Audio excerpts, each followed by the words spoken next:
De céadaín an ceathrú lá fichead Lúnasa agus a cúig, trí lá rih eitilt na Spáine den chéadúir in na saoil. Bhí Ann Walsh, 23 bliain d'aois, ag ola bhúil a dul amach den ihe dhearnach sa le rachaigh sí ar saoire. The phone rang that day, mobile phone. So I was starting to wait anyway, and the girls are cutting off rings, straightening off rings, and cutting into the here for the holiday. I said, okay, and make sure you mind yourself, and call down later. And she said, I will, mate.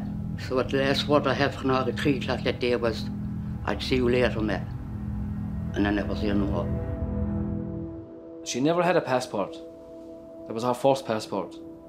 And her passport picture ended up on her headstone then. No. Told her several times that. She thought she was in love.